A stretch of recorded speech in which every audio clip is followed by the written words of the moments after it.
Okay, welcome.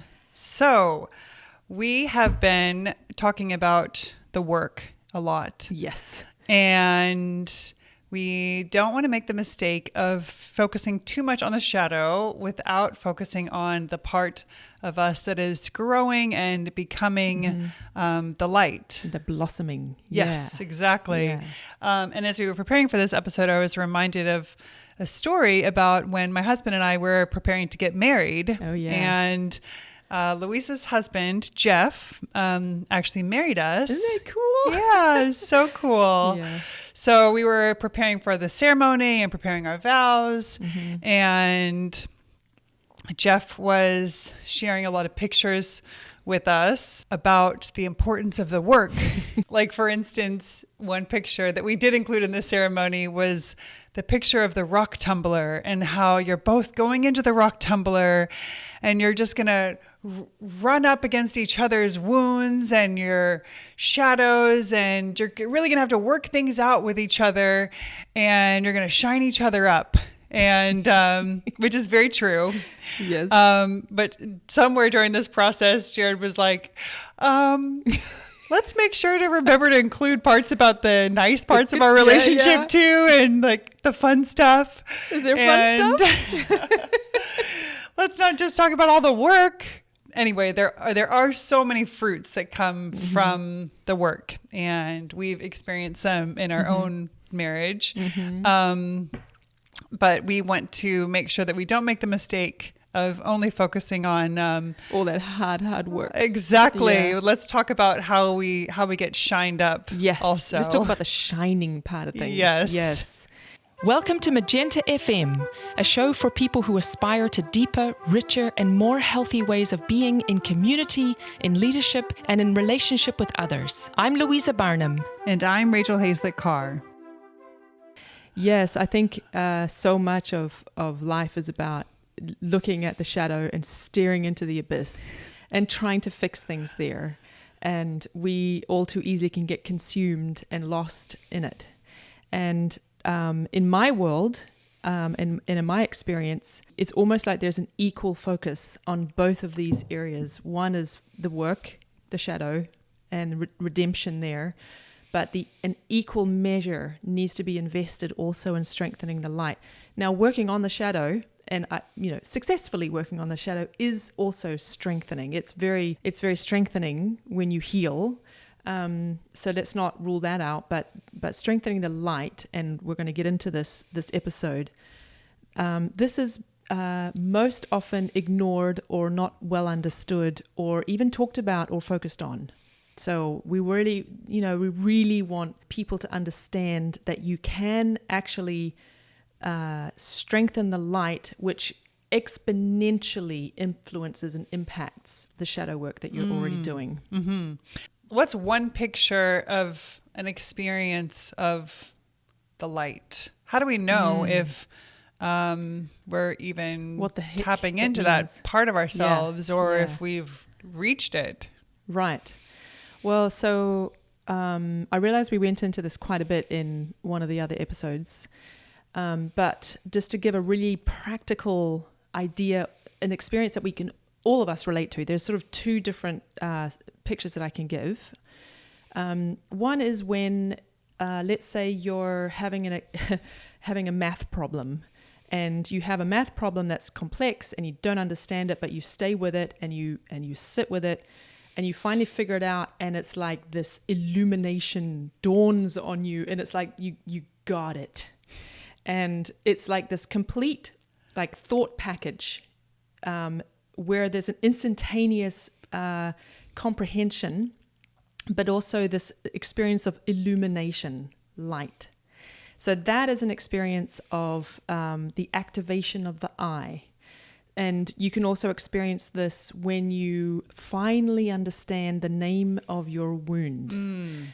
For instance, you have been trying to understand this particular trigger or reaction or area of weakness as you experience it in your life, and you finally you have its number, so to speak. You've You've traced the family history where you learned it from. You see where it sort of plays out in your life, and you finally get it. You grok it.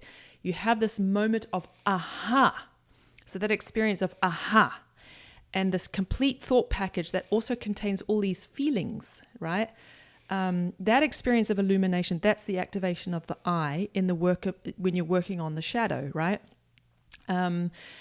There's another way we can also talk about the activation of the I, which is observing how a child learns their mother tongue. They don't learn it through comprehension in the sense of an intellectual understanding. They learn it in a supraconscious way. There are some words that, no one explained to a child a word like and or how.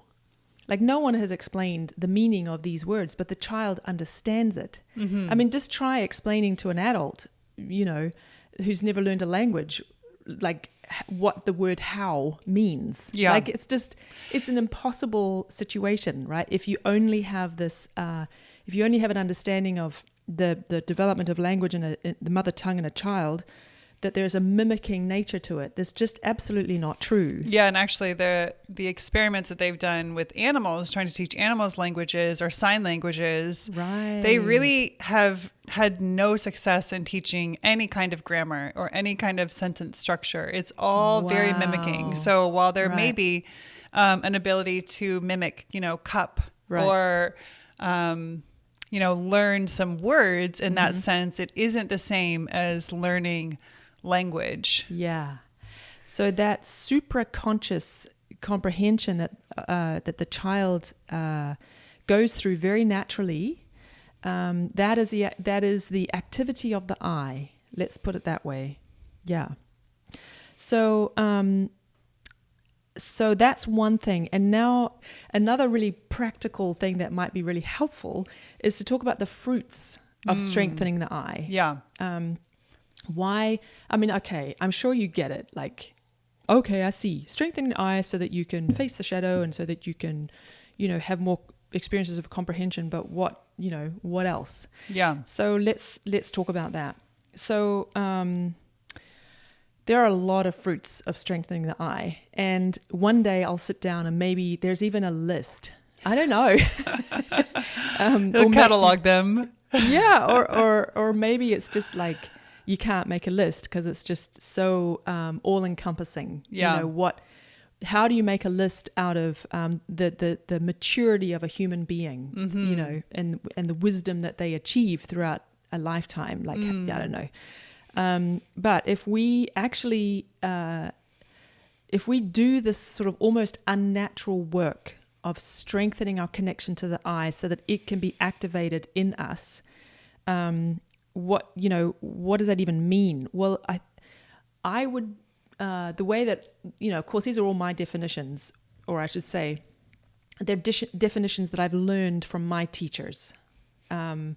So I get to not make this up, but I get to put words to this. So just bear with me while we are while we're all learning together this language around which to understand and have a shared language around these concepts. So some fruits of strengthening the I, for example, is not being so fragile, not being emotionally fragile. In other words, not easily offended. You don't take things so personally all the time. And even if someone comes at you with something that is meant to be personal and meant to hurt you, a little bit of revenge in what they're saying to you, you still don't get offended. You're just not that easily upset. Yeah. So that is one fruit of strengthening the I. Another one, and this is really vital to the process of healing the shadow. You are not compelled. So the hallmark of the shadow is addiction. And I'm using this word in a much broader sense than a medical establishment. And bear with me while I work with this word. So what I mean by addiction and connecting that to the shadow is wherever we are wounded, fragile, weak, struggling, there is a part of us that is addicted to the wound. And this is what can make the healing journey so hard. Because at least we know ourselves in that wounded and struggling place. We don't know who we are when we're not wounded. So there's a safety and a comfort in what we know, even though it's really painful and difficult. Yeah. And destructive. Yeah. But there's a comfort and safety in that. And for instance, being a victim is such an addictive state. We don't want to take responsibility. We want to remain a victim. So this addictive nature of the shadow is a part of why it's so hard. And so what the strengthening, the work, and we're going to get to this, what this actually means to strengthen the I deliberately. What that does is it gives you the strength to intervene in the addictive closed loop. Yeah. So somebody says, your partner says the thing that always triggers you. And instead of going back into your reactive, angry, typical sarcastic response that you typically do, that then begins the whole argument and misery, which you really want to do because he deserves it, instead of succumbing to the addictive nature of that pattern, you are strong enough to say, I'm not going to go there. Yeah. And you don't. Right. And that takes practice and time to get there. I know from personal experience. But this is why the work of strengthening the I is so important in working with the shadow. Yeah. So that we can intervene in where our addictions, where the compulsions are. Yeah. So that sort of points to like an equanimity in relationship because it just takes one person to unhook. Right. And then there's another type of equanimity in relationship, or that has shown up in my relationship, being able to see how something that used to really bother me, and I felt so justified in being bothered by it. Yes. Once I really realized what it was actually about, it no longer bothers me. Right. So it's not even that, we're starting to get into a dynamic and I know how to unhook from it, or I'm not going to get into this argument. It's like, it's not even a thing. Yeah, you're not triggered by it anymore. Yeah, exactly. There's, all kinds of fruits that, I get to experience and my husband gets to experience, like more freedom and honestly, like getting more slack around certain things. Yeah, right. More tolerance. Yeah, exactly. So you said a really important word there, which is freedom. And freedom is the goal. It's the ultimate goal. And we don't mean a kind of anarchy type freedom where you can do whatever the hell you want. No, but a freedom from compulsion, where you're no longer projecting onto others. And we all project. Everything is a projection until we take it in hand. So you're welcome to challenge me on that belief, but I stand by it. It's a working theory, and so far it has proven to be true at every turn. Everything is a projection except for what you've taken in hand. And what I guess what I mean by that is everywhere you look, you're looking through the lens of your eyeballs. And to put it in maybe in soul language and not so much in physical like organs, but soul organs, you're looking at it and assessing it through a lens. And that lens is colored by your experiences, how you've internalized your experiences, how you've internalized your family patterns, your culture of origin, the society in which you now live. All of that is coloring your lens. And that is what you're looking through. And that's why everything's a projection until you take it in hand, meaning you learn how to cleanse the lens. sorry, that was an accident, of the coloring. Yeah. And that process frees you so that, and this is a part of sort of the next point that I'm going to get to a little earlier than I had imagined, which is that process is building organs of capacity in your soul. So cleansing the lens means that you are able to see the truth, the unvarnished truth. You are able to handle the truth. Okay, so here's a little piece of bad news. I'm sorry about this, but the stronger you become, the more you can see. Meaning the more of your own shit that you can see.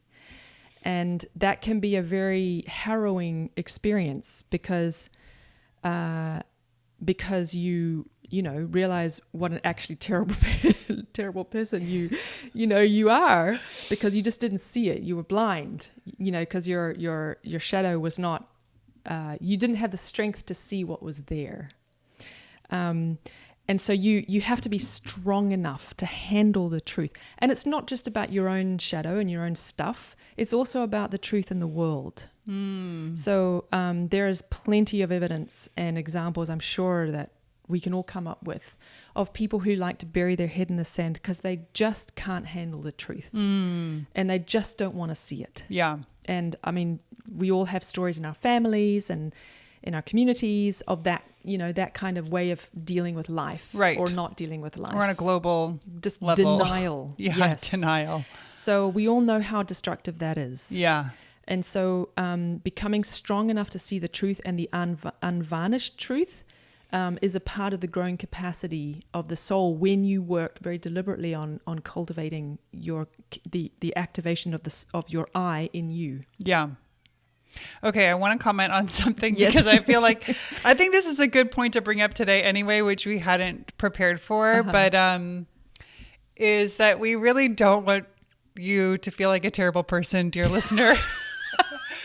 But it's important because we're not sitting high and mighty on our horses over here saying that we are the masters. No.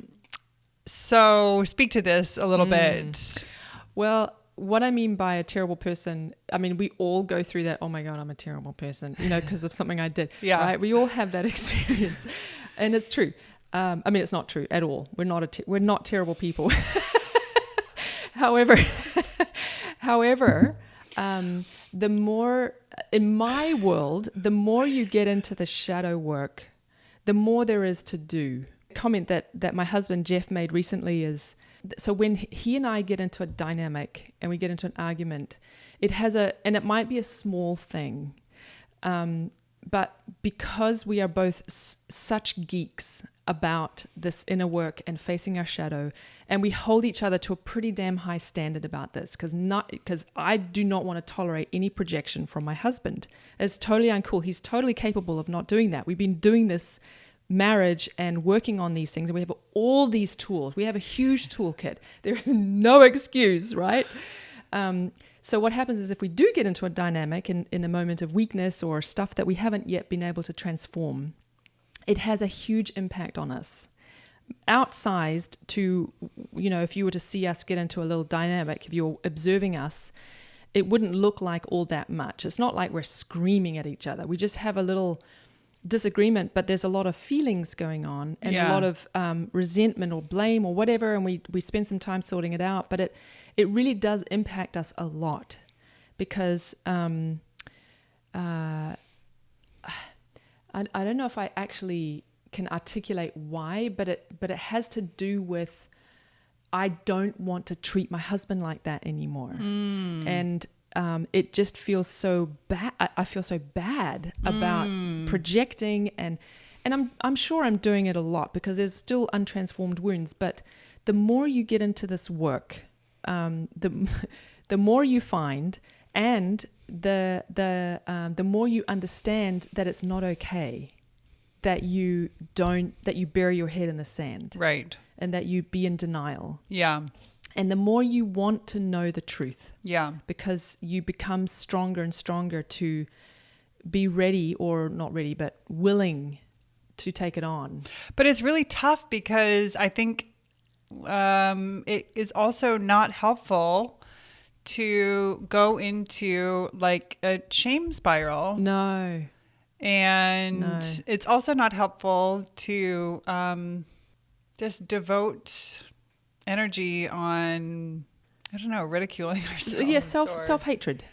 Yeah. That's kind of an extreme way to put it, but it's one of the three beasts of the apocalypse is hatred. Yeah. And that can be just as much toward ourselves as...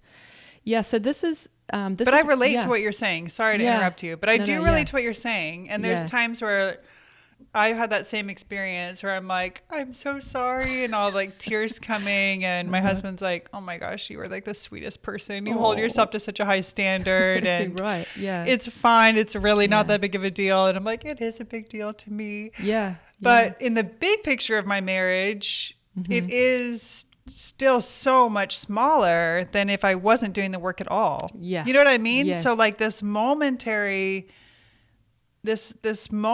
experience of like, whew, okay, I gotta, you know, I'm naming this. I see it. I see what's happening. I don't want to be making these choices. You want to own it. I want to own it. I also feel deeply and very strongly that I, want to take responsibility, and I don't want it to be a habit, and I want to do the right thing. Yeah. Exactly. Yeah. So that moment might feel a bit heavier, but at the same time, like the frequency at which we could get into, a squabble in which I'm triggered is also far less frequent. Right. So I don't want to paint a picture that, your marriage is going to get harder and you're going to have like more pain and more,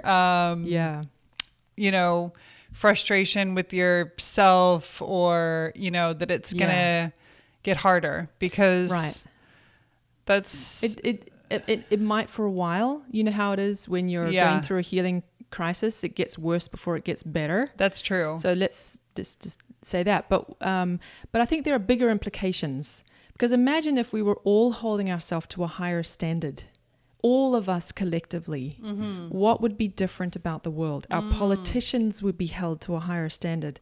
Our industry leaders would be. People would not get away with the appalling corruption and behaviors that they are getting away with in governments and in private industry all over the world.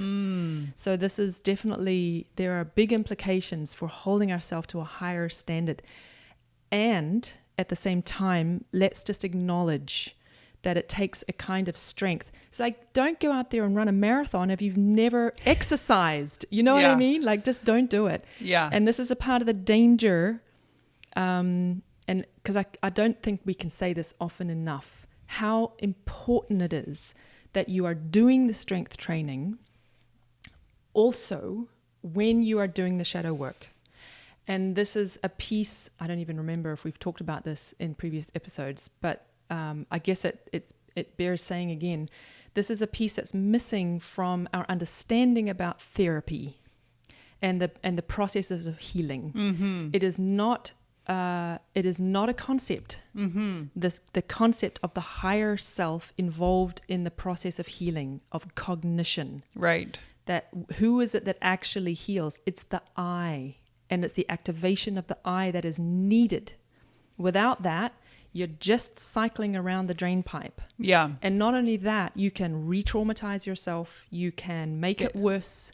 Get sucked into you get sucked in dark places. Yes, depression, bipolar, or self-blame. And lots of self-blame and along self-hatred. The way. Yes. Like, yes. I am just messing up left and right. Yeah. And just think of the shame. Shame is one of the most annihilating, if not the most annihilating feeling out there. Yeah. And while we dwell in shame, there's very little redemption. Right. When we're in that feeling. So I can't say it often enough how important it is that we include the cultivation of the higher self as a part of what I would call hygiene. Yes. Is just basic hygiene. Yeah.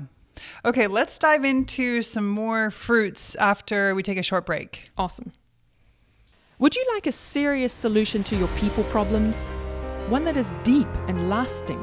Would you like to be able to raise the quality of interactions you have with the people in your life and work?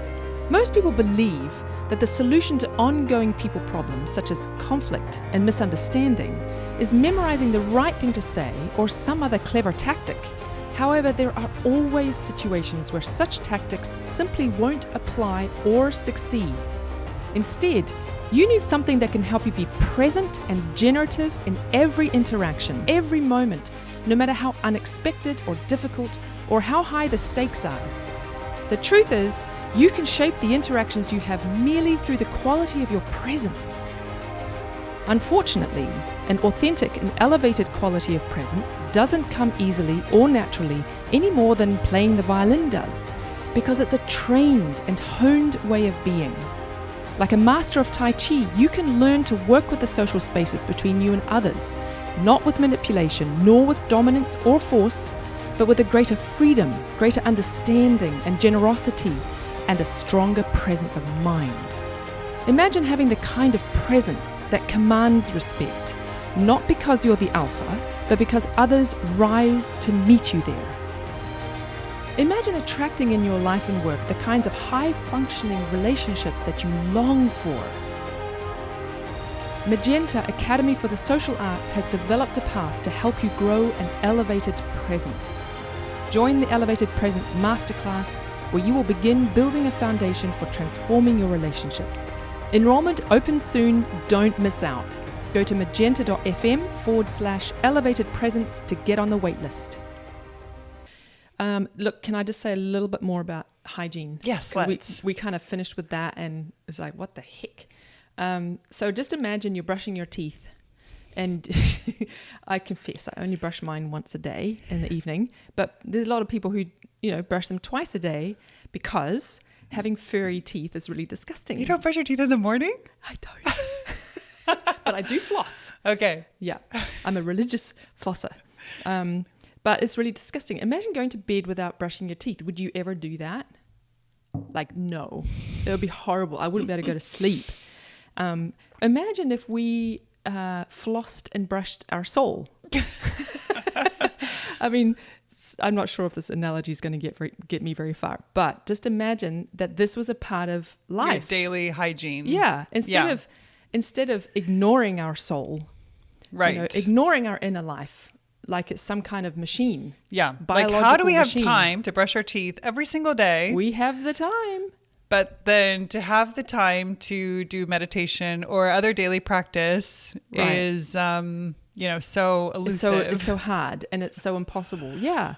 So I would like to say or recommend or strongly suggest that you consider a soul hygiene as just as important part of life as brushing your teeth. And by soul hygiene, I mean cleaning out that fuzz. So the cleaning out the fuzz is cooking and eating your shadow and strengthening your light. That this is a part of life, because I honestly don't know how else, A, we're going to heal, and B, we're going to heal the world. Mm-hmm. Because the world and all the troubles out there are created by us. Environment, political, so it's all created by us.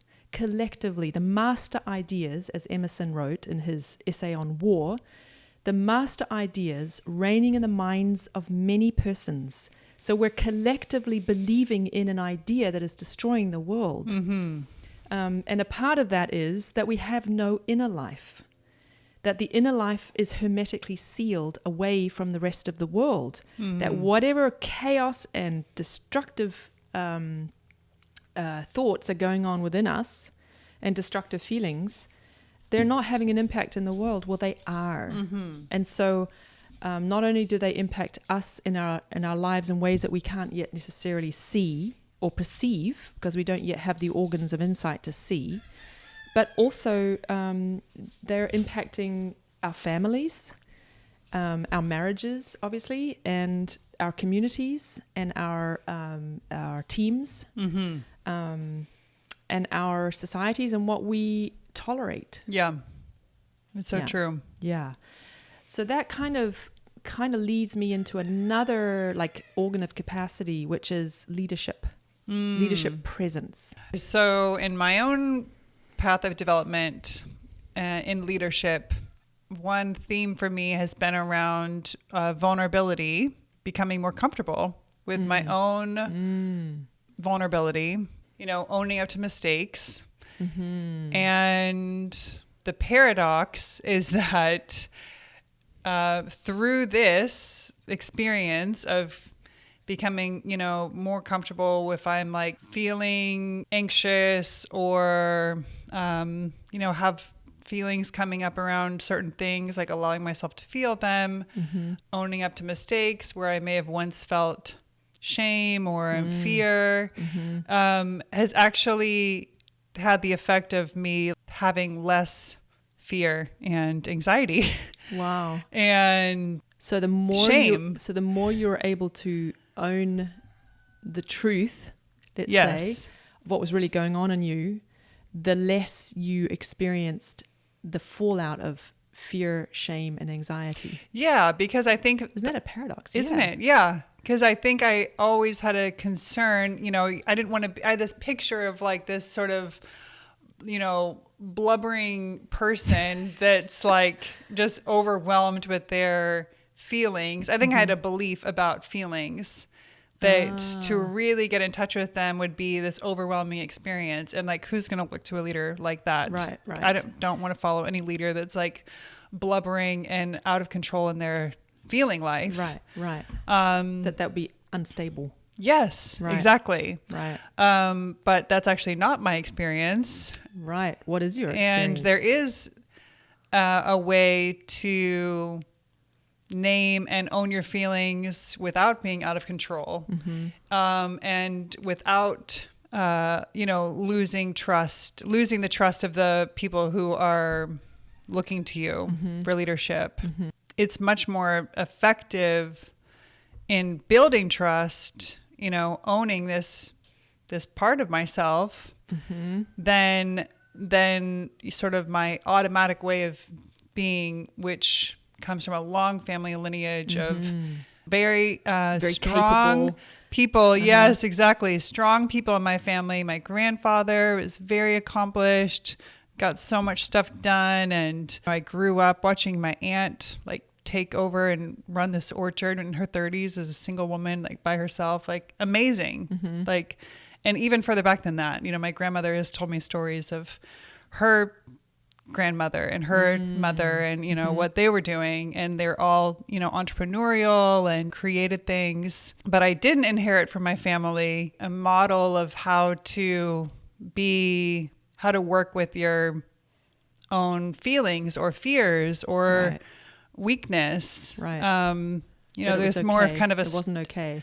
No, it wasn't okay to be weak. No. Yeah. So there's a sort of a guardedness around that. Right. So in terms of leadership presence, transparency is yeah, healthy. Yes. Yeah. Yeah, exactly. Yeah, that's really cool. Well, I mean, that's why you're the CEO, because you're so capable, right? You get a lot done. Yeah. So I'm totally taking advantage of that part of you.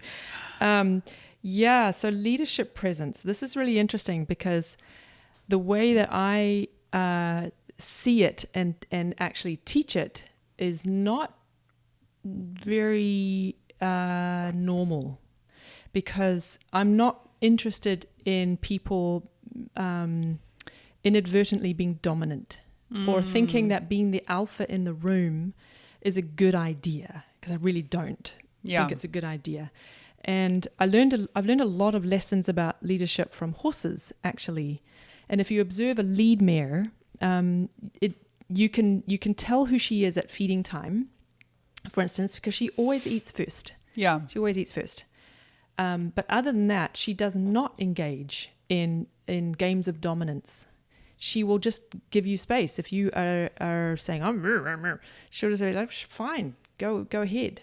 She won't engage in those kinds of ways. And if there are horses that are being really dominant with each other, and she will let them do their thing and work out their stuff, and she will not engage unless they are jeopardizing the safety of the herd. And then she will step in and very decisively.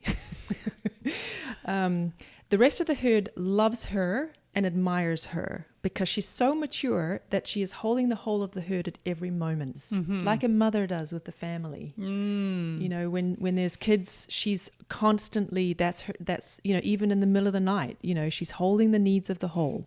See, the thing is that they're not the lead because they decide that they're the lead. They are there because everybody else loves and trusts them. Yeah. They have earned the right to be there. So this is what I mean by presence. So for us humans, we are not gifted with this way of being and attunement that horses have, and this kind of wisdom of their species. We actually have to learn how to do this. Yeah. And this is a part of the practice of the activation of the eye, is in a part of the result, you could say, is cultivating our presence. Yeah. It doesn't have to be leadership presence, but it is as well. Yeah, one example that's coming up that applies to leadership, but it really applies to like all areas of your life. Yeah. But as a leader, having the capacity to be able to recognize others' capacities and not take it personally. Yeah. You know, be very clear in your asks or your agreements. And if somebody doesn't have the capacity to meet that, then it's not personal, you know, and you make adjustments. Right. And it's the same in our, you know, interpersonal relationships. Right. That there are times where you have to see that someone, if they don't have the capacity to meet you in the way that you want to be met, it's not personal. Right. Right. And if you have a habit of looking for your needs to be met by people who are unable to meet them. Some to look at. Yes, exactly. Yeah. Or also noticing if someone else is triggered.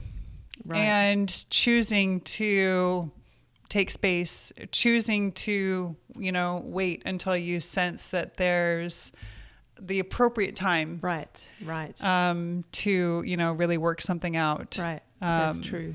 Yeah. It's also, you know, a kind of leadership presence that applies in a workplace or in other places. Relationships. Yeah. Yeah. Totally. And then I also wanted to say more about mothering presence that you touched on, because so many of this, you know, principles apply here also, because children truly need a mother who is present.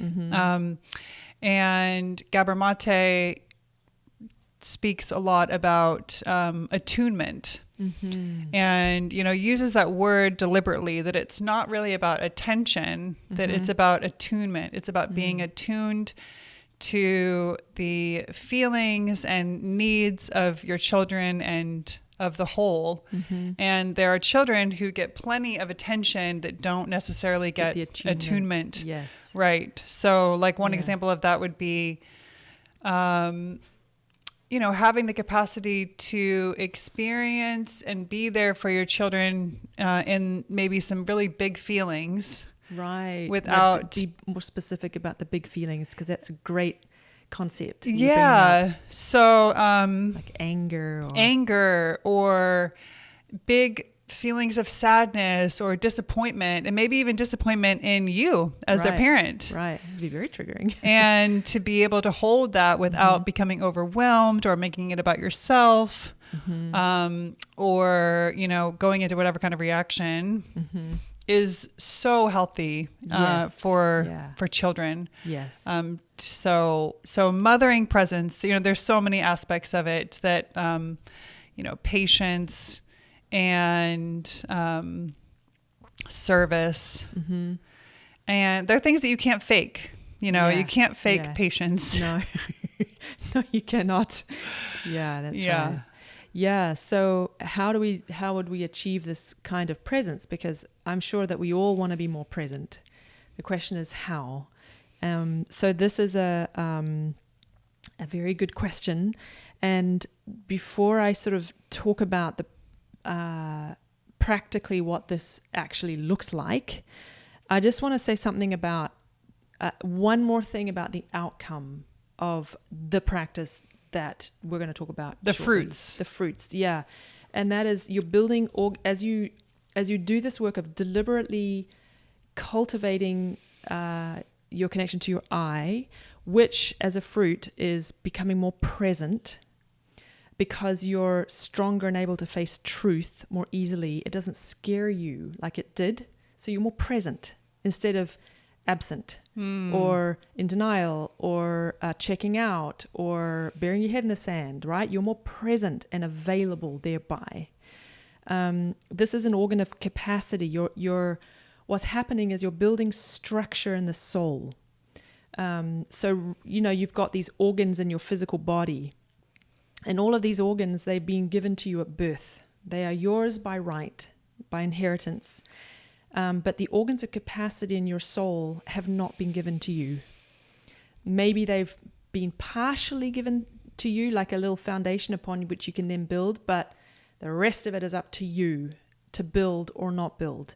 So give an example. What is an organ of capacity? So did we talk about the witness? We did, didn't we? I believe so. I think we have. And the witness is one such example of where you build this capacity for more objectivity about what you're saying and doing and thinking. So there's a part of you, the supraconscious part of you, the I, that is watching and witnessing without judgment, without assessments, without self-hatred, none of that, who is just simply able to observe phenomenologically what you're thinking and feeling and what you're doing. And the more you're able to build that capacity in you, the more you're able to dispassionately and objectively witness yourself. That is an organ of capacity. That's really, really important in inner development, because how else are we going to, notice stuff? So that's one example. The maybe another capacity is speaking the truth, truth telling. So instead of saying white lies, or instead of not saying something because you're afraid of rocking the boat, or creating because you're afraid of conflict, or you're afraid of hurting someone's feelings, truth telling, but in a way that is cleansed of emotional hysteria or hooks or blame, where you can just speak your truth and in such a way that someone else is able to hear you. And, just to put a practical point on that is when you can speak your truth, but you use I statements like, I'm uncomfortable with doing that. Let me think about another way we could approach that issue, or something like that, where you're like, I'm not going to do this. And it's just my truth. It's nothing personal, that's hard to do, especially if you're conflict averse. Right? Yeah. So, there must be so many examples, but these organs of capacity, they don't have a physical correspondence to our physical organs, but it's an analogy. The physical organs of our body is just an analogy for these organs that we grow in our soul, and they enable us to be stronger, right? And the structure is what enables us to be more present. And it's so interesting when you talk to someone who's internally very structured, you can feel it and you notice it, because the way that they talk, the way they articulate, even if they're not very experienced or particularly, maybe experienced at articulating their thoughts, but the way they lay out their thoughts and the thoughtfulness with which they do so, you get this feeling of this internal organization that they have cultivated and developed. It's really a cool thing to notice. Like you said, organization. That's true. Yes, the organization of your mind and of your soul. Someone who walks through life in a very dysregulated way, where they're emoting and where they are tossed about by whatever it is that they're feeling in any moment. That is not what I mean by organization. That is very dysregulated. And that is something that you can totally come to grips with and learn how to build some more structure. And that is a very healing process where you become more and more internally regulated. So regulation, it's another word that implies organization. So this is a part of the fruits of the journey. So why don't we talk a bit more about presence? So I kind of alluded to it earlier, that the stronger you are, the less afraid you are of the truth, which means you can be more present, which means you are less knocked off your little boulder. Like you're not easily thrown. That's the right word. That's this equanimity, and equanimity is a very, very important capacity in the soul. And it doesn't mean that your feeling life becomes numb or less. It indeed, you actually become more capable of feeling, and your feeling life is broadened, but it also becomes more refined. Yeah. And what can actually happen, and this may not make any sense at all, and maybe we'll talk about this later, but it'll be really cool to hear from people in the comments about how they hear this. Your feeling life can become an organ of perception if you cultivate it in this way. And what I mean by that, let me just throw a quick definition out there just to see if this makes total sense. It's really easy to understand. I actually don't really know, but if you can refine your feeling life in this way so that it can become an organ of perception, then your intuition becomes more accurate. So you can feel your way through the unknowns and uncertainty in much more successful ways. Yeah, because why do some people have such good intuition? Yeah. It's such a good question. Yeah, and it would be good to know. Yeah. Right? This is why this taxonomy work that you and I are doing in all these episodes, this is kind of what we're doing. We're really trying to lay out a taxonomy of this inner realm so that we can understand phenomena better, and so that we can grow where the light is, where the successful things are. And intuition is a really, really important part of navigating through life. It's just that if your intuition is corrupted through a colored lens, or through basically projection, then it's not going to do you much good. So the presence is what we're after. What we're after is helping people become more present in every moment, and especially in our time when there's so much uncertainty and so many curveballs. How do we stay sane, and how do we stay present to opportunities and not miss the opportunities, and make the right choices and do the right things when the stakes are high, just stuff like that.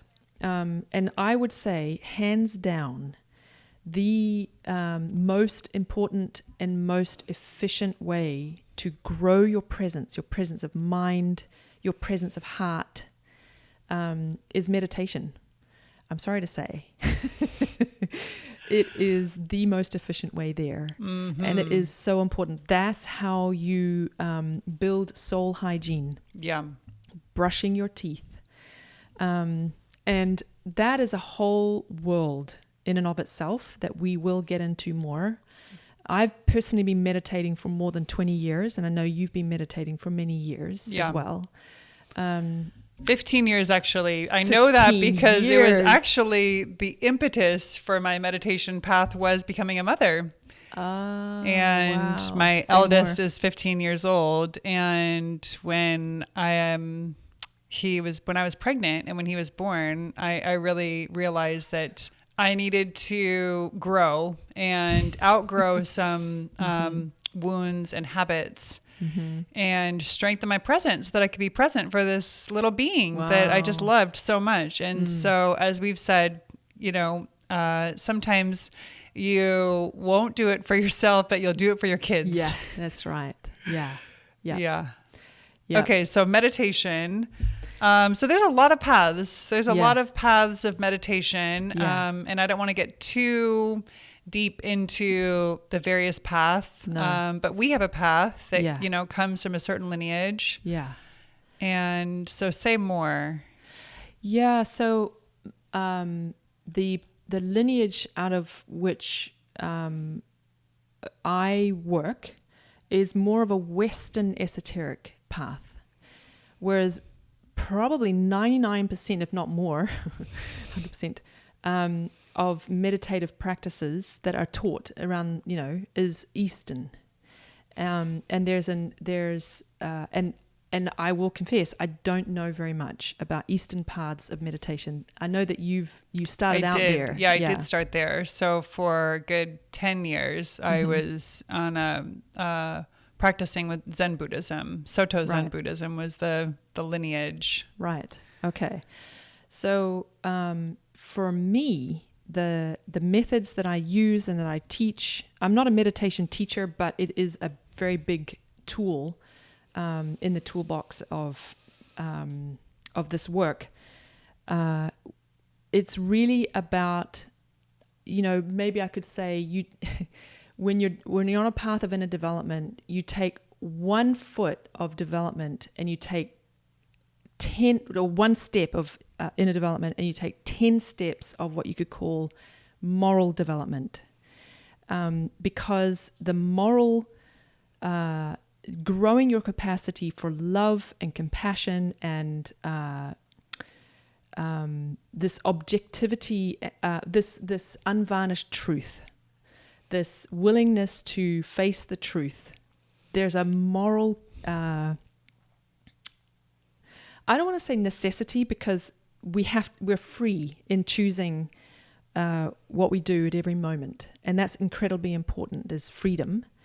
That's the goal. And I do believe that in Eastern paths of meditation, that this moral capacity building is also very much a part of things. But it certainly is in my world, because the goal, as you become freer and freer, is that you turn around and you've got medicine. So you turn around and you share your medicine, right? You serve. But you don't serve because there's an outer moral injunction to do so. We are not living in the time of the 10 Commandments anymore. And in fact, what we're seeing is the falling away of all of these social constructs that used to check our baser desires, that used to keep certain things at bay. They're all gone now, which is why I believe we're seeing so much chaos in the world, and we're seeing so much corruption and so much crime. I don't necessarily mean crime on the streets, but like constant efforts to hack into your bank accounts, into your crypto wallets, taking advantage of people. And I mean, I don't think there's a single government around the world that is not just so corrupt. Yeah. And white collar crime. And white collar crime. Companies yes. trying to get around. And get away with terrible things. Yeah. Yeah. I just watched Erin Brockovich. And it was, I really enjoyed the movie because it was a real David and Goliath story. Oh, yeah. About PG&E out here in California. That's our energy company. But what they did, I mean, it's just despicable. Okay, but what you're proposing, you're not suggesting that the problems in the world are pointing to a need for a dogmatic rule of morality. No, that is so inappropriate now. It has to arise out of our own choice, and again, not out of a compulsive choice, like I know that this is the right thing in the sense of I feel I should. Duty. Yeah, be a good girl. Be a good girl. Good girl conditioning, or good boy conditioning. I'm sure that's out there too, right? Right. No, this has to arise out of love and the strength to face the truth, because the truth sets you free. Mm-hmm. And in the truth, there is like an innate moral goodness. There is, isn't there? So what? Just imagine, like, do you remember I told you about? There's all these videos that you can find on Facebook and Twitter where the people doing these beautiful good deeds for yeah. these animals.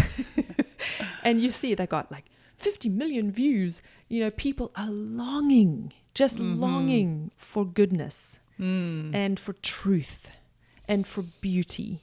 You know, these three archetypal things. And when you look at movies like Lord of the Rings and others that are, you know, big fat movies, look at how they depict goodness. Yeah. I mean, it's almost pathetic in my view. Like the evil is just so lovingly created. I think, did we talk about this? I can't remember. We did. But the goodness is so hard for people.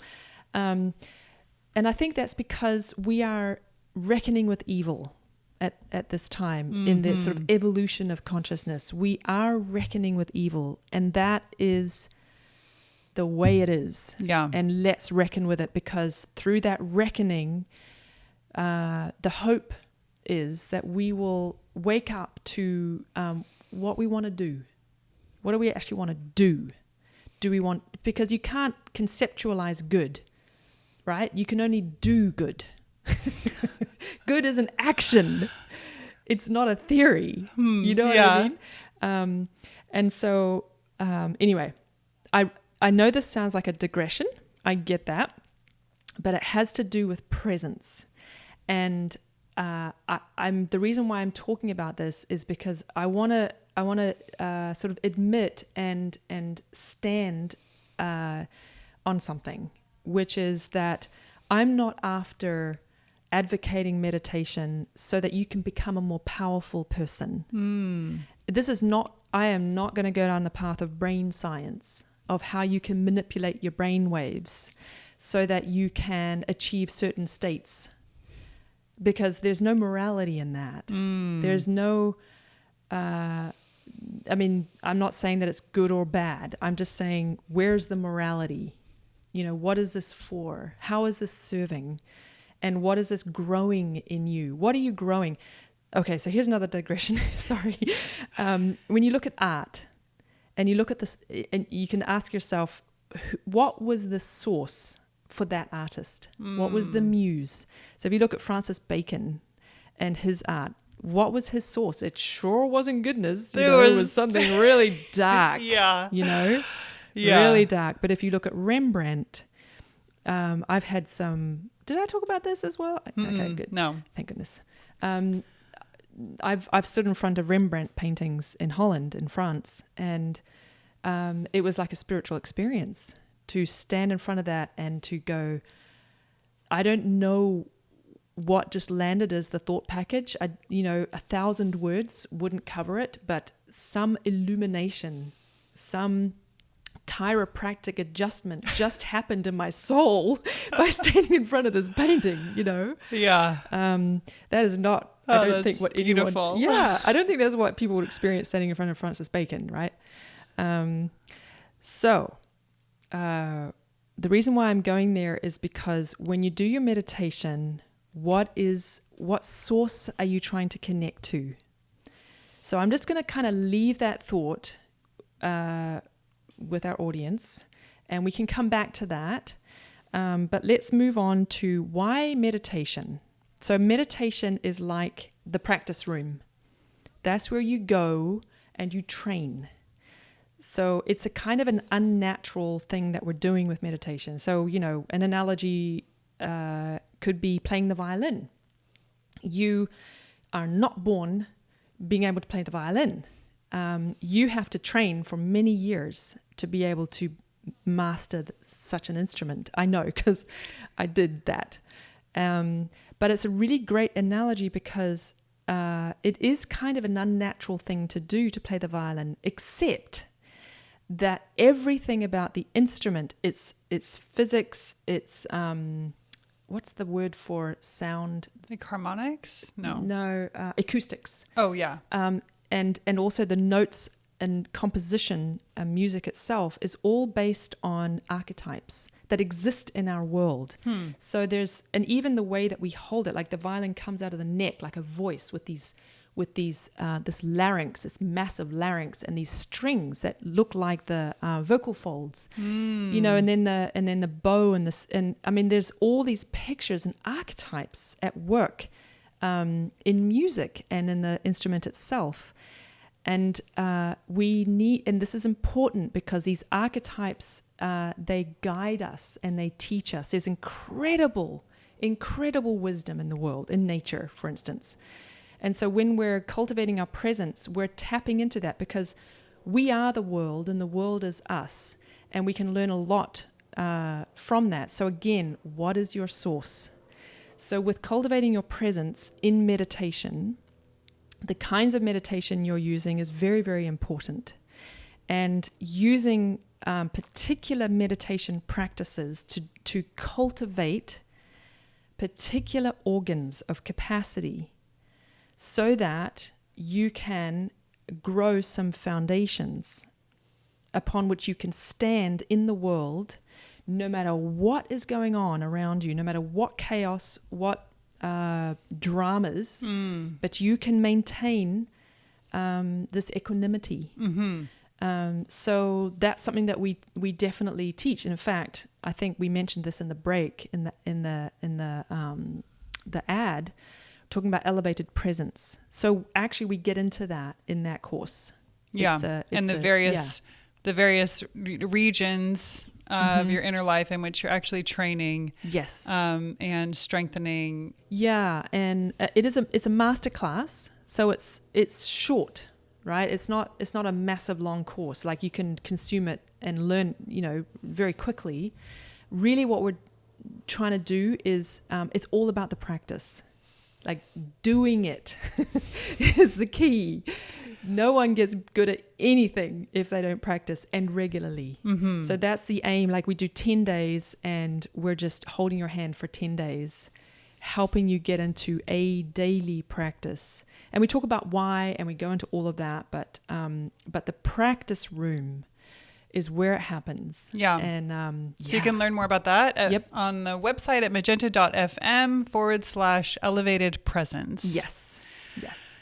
Okay. We covered a lot today. It's so good that we were able to, you know, dive into the aspect that is growing and blossoming and the fruits. Yeah. And we touched on some wonderful fruits like not being so fragile and not being so compelled and leadership presence, which also applies in a family or in any of our relationships. Yeah. We have the capacity to be a leader. Yes. And then finishing on this idea of presence and a little bit on how we achieve it.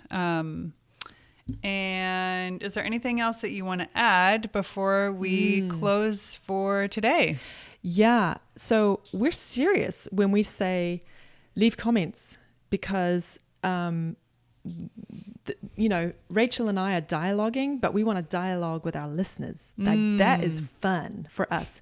And, you know, where are things confusing or what do you want to hear more about or what triggered you? Yeah. That's always really good intel for you as well as for us. And what do you vehemently disagree with? Yes, we want to hear it. And then maybe we should share an email address that people could write to in case there's something that they want to write that they don't feel comfortable like writing on a public comment. Do we still have hello@magenta.fm? Yes, hello@magenta.fm. You can always write to that email address. Okay. Yeah, and if you're bringing up a really cool thing, then we may well create a whole episode about it. That's right. Yeah. Okay. Well, that does it for today. Thank you so much for listening.